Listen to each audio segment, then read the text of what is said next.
I think we need to get back to our roots and start mock drafting again. I had one sent to me, and it's a superflex 3-round rookie mock draft, which is kind of crazy too. This one was right after the combine. They ran this one up, and we got some guys rising. We got some guys falling, and we're going to have to go over this one. We're going to have to go over the guys who got slept on and the guys who got overvalued. And if that's something you're into, make sure you smash that subscribe button because we got a lot of rookie draft content on this channel, more than any other channel on the YouTube space. I have more content on these rookies tomorrow, maybe later today. I'm always keeping you busy. But let's jump into this rookie mock draft, go player by player, and I'll give you my thoughts on the pick and talk about the players themselves. So the 101 right now is a little bit of a surprise considering what's been going on since the combine. But the 101 here is Bijan Robinson, running back from Texas. Some people have been talking about Anthony Richardson as the 101, but Bijan Robinson's locked in here. He's the generational talent of this class. Everybody's been waiting for him the last few years, and in this draft, they pulled the trigger at the 102. Since it's super flex, they drafted CJ Stroud from Ohio State. This guy's got an arm on him. He's accurate downfield. Had a great game against Oklahoma on the way out of his career. And this guy has been trending up. At the 103 spots, these guys went with the second running back off the board. And here they selected Jahmyr Gibbs, running back from Alabama. This guy's been productive with 2 collegiate programs.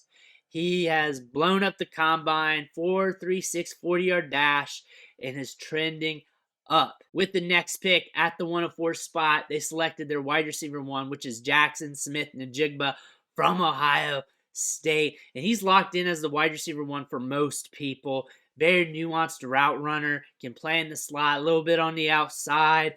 Did really well at the combine, and I see him going in this range, maybe even a little bit higher. At the 105, we got our second quarterback coming off the board, and it's Bryce Young from Alabama. Dude's got a quick mental processor.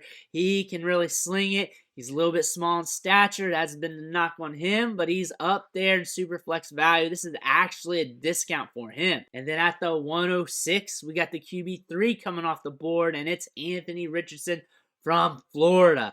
We heard a lot of talks in the Dynasty community on Twitter that he's worth the 101, 102. These guys did not pull the trigger that early, but he's going to give you that rushing upside. He could be a top-tier fantasy contributor. The thing is, the downside is great, but are you willing to take that gamble? Going to the 107, next player coming off the board here is Jordan Addison, wide receiver from USC. This guy's a nuanced route runner. He's been productive. He was productive at Pitt. He was productive at USC. He's got the goods.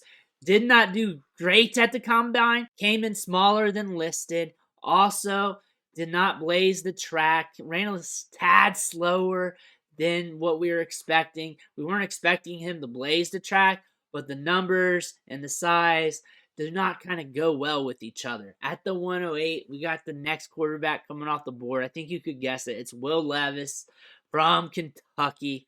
Dude's got a cannon. Dude's going to be a first-round pick. He's going to have super flex value, and you never know. Usually the quarterback that Twitter hates the most that's drafted in the first round is probably the quarterback that might hold the most value once things are done.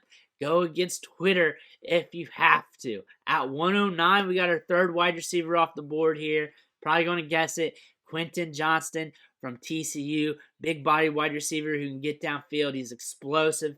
He got the ups, blew up the combine with the vertical, showcased that in the drills. Going to get first round draft capital, could land in a grand situation. At the 110, we got another running back. I expect more running backs to be flooding the first round, but here's Zach Charbonnet, running back from UCLA, formerly from Michigan. This guy's been productive throughout his career.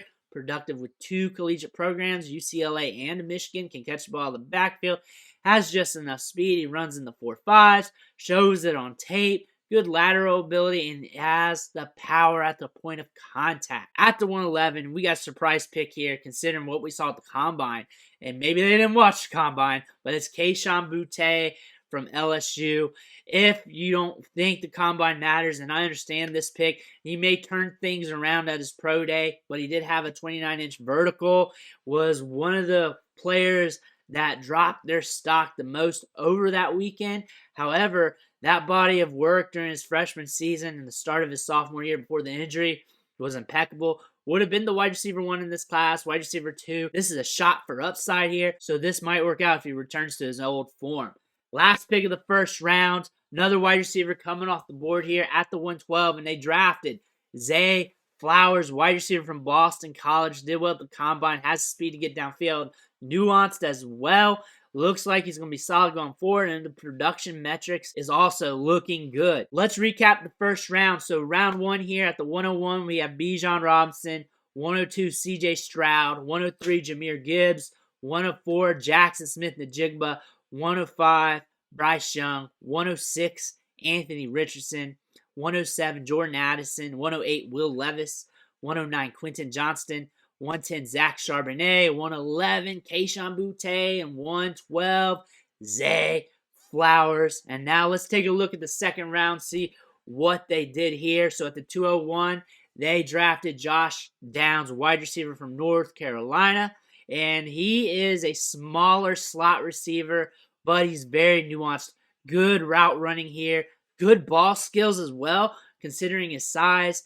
Did all right at the combine. He showed what we expected from him from his tape, but he's a guy that's been productive, good breakout age at age 19, and has been productive throughout his career. So at this price tag, it looks like where he's going to be drafted in most drafts after the NFL draft. At the 202, we went with another running back here, and that's Tank Bigsby. This guy delivers the boom at the point of contact. He's also explosive. Long speed is not 100% there, but good enough for the NFL level. I look for him to get some draft capital. I look for him to be a dynasty gamer as well. At the 203 spot, another running back comes off the board. We got a run of running backs here. 203, Zach Evans, running back from Ole Miss, formerly from TCU. This guy's had an interesting collegiate career because the production wasn't really there, but was almost there. He suffered an injury before transferring out to Ole Miss. That last year at TCU would have been mega productive, but his athleticism is what people are banking on here. This guy's hyper athletic. He's very explosive in the open field. This guy could be a game changer if he gets the draft capital, gets the chance to prove himself at the next level. However, things are not looking good considering at the combine it did not run, smaller than expected, had a weird recruiting scenario. There's just a lot of weird stuff with his prospect profile from the off-the-field things, but nothing major. So he's a guy you want to look at. They selected one of my favorite running backs here at the 204, and that's Kendre Miller, TCU. And this guy can get you good chunks of yardage after contact. He's also very explosive for his size, can be a 3-down grinder. And now we just got to see where his draft capital is at. At the 205, another running back. This running back run is deep here, and they went with Tyjae Spears, running back from Tulane. This guy's explosive. This guy's got good tape, had a hell of a run at the end of the season, did well at the Senior Bowl, and his stock has been going up. Interested to see where he goes at the NFL draft. And at the 206, we got a huge discount. This guy should probably be in the first round or at least pushing for the first round, and that's Sean Tucker, running back from Syracuse. One of my favorite running backs in this draft. Good in the passing game. He's very explosive. Had a very productive season in 2021. And all we're waiting for is the draft capital, baby. And then at 207, next pick off the board, we went with our first tight end, and that's Dalton Kincaid from Utah. This guy led tight ends in targets in most weeks last year. Very productive in the passing game. Should be drafted in the first round. At least that's what's been forecasted. After that, we're just waiting to see where his landing spot is at. At 208, we have a massive faller here. This guy usually goes in the first round, if not the top tier of the second. That's Jalin Hyatt, wide receiver from Tennessee. I don't see him falling this far in most drafts, but considering what the running backs do, it might happen. These guys went running back heavy, so if a run like that happens, you might catch something like this. But Jalin Hyatt, going this late isn't something you're usually going to see, but he does have the speed to get downfield. Ran a 4.4, but also had a good vertical, a good broad jump. He's explosive, air yards guy, but I would not compare him to the top tier deep threats that we've had in years past. At the 209, we have another tight end coming off the board, and probably guess it, future first rounder Michael Mayer from Notre Dame. This dude did not do good at the combine. I figured he'd drop a little bit, but they pulled the trigger here. I feel like since he's going in the first round, you might want to take a stab at him, but personally for me, I'd draft him lower than this because there's still some good running backs left on the board that are being slept on. At 210, another running back comes off the board. This is a running back round, and that's Roschon Johnston from Texas. Big physical runner who has some pop in his step. Former quarterback, very knowledgeable. A guy that I'm very interested in, and I just need the draft capital. 211, another running back comes off the board, and this is one of my favorites. This is a guy, if I was drafting all these picks, I'd have him a lot higher. Izzy Abanikanda from Pitt. Dude blew up this year, has good size-adjusted speed. I think he's being slept on. Even if he falls a little bit in the draft, I think that's going to be a hell of a discount. Then at 212, we have another running back being slept on, Devon Achane from Texas A&M. He should be going a little bit higher. He did very well at the combine. This dude's got speed. He's explosive. He can catch the ball in the backfield. A lot of people are worried about his size. I think that might make an impact on his workload. However, he's so explosive. If he goes to the right situation, gets the right amount of usage, this guy could be highly valuable in fantasy. So right now, without knowing his landing spot, it is a little bit of a gamble, but whoever drafts him in the top 50, top 60 is going to be planning to use him. Let's go over round 2. Let's recap this guy. So at 201, they drafted Josh Downs, and 202 was Tank Bigsby. 203 was Zach Evans. 204 was Kendre Miller. 205 was Tyjae Spears. 206 was Sean Tucker. 207, Dalton Kincaid. 208, Jalin Hyatt. 209, Michael Mayer. 210, Roschon Johnston. 211, Izzy Abanikanda.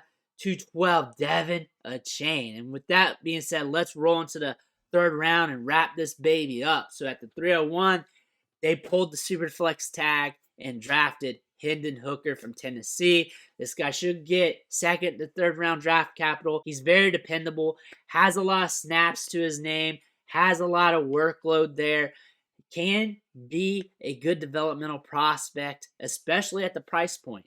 302, I don't know what they were thinking here, but they drafted Stetson Bennett from Georgia. I understand it's super flex, but there's still some talent left on the board. Might hold some value. I look for him to fall in the draft a little bit. I don't see this as a realistic option this early in the third round. Might fall a bit in drafts, but honestly, I think this is a reach. At 303, they went with tight end Darnell Washington from Georgia. Hyper-athletic tight end prospect. He's been on the rise since the combine, but he should have been on the rise prior to that because we already knew he was super athletic. A guy that, if he goes to the right team, is going to shoot up boards. Then at the 304, another guy being slept on, one of my favorite wide receivers in this class. Probably should be going in the second round, maybe push for the first. Marvin Mims, wide receiver from Oklahoma.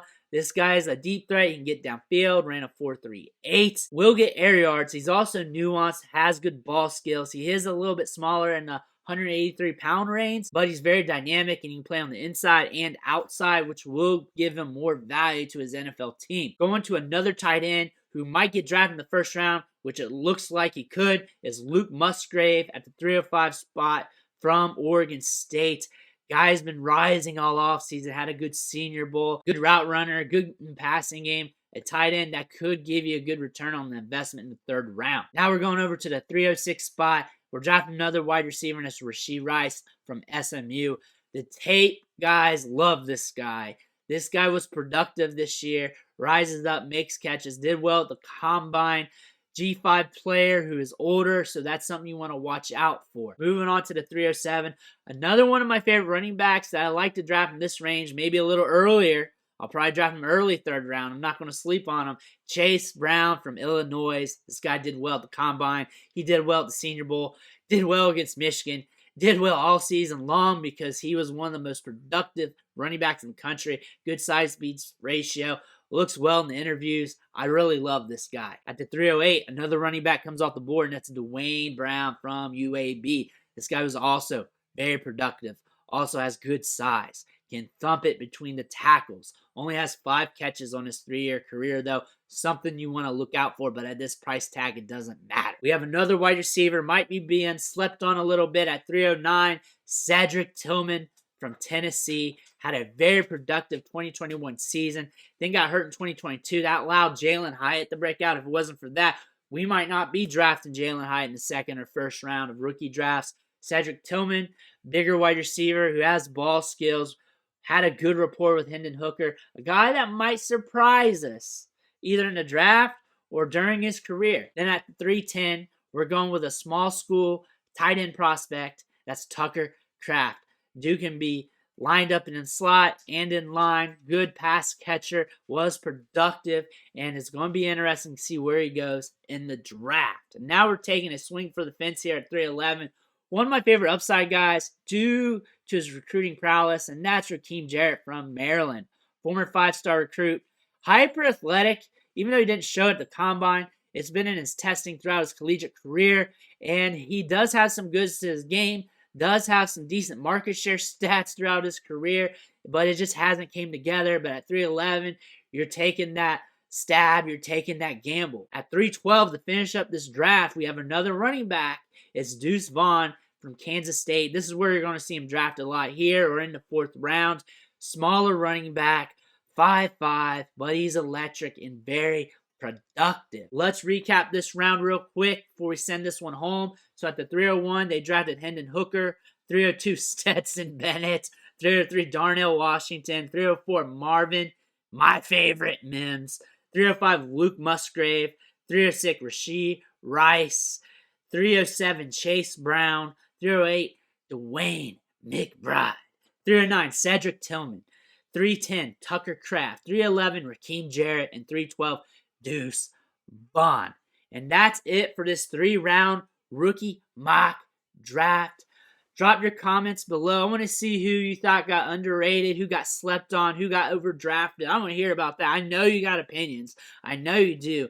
Make sure you hit that subscribe button on the way out. It's only going to help you going forward. It's going to help you get ready for them rookie drafts. It's going to help you get ready and build your dynasty teams and everything else. I want to thank you for watching. Catch you on the next video.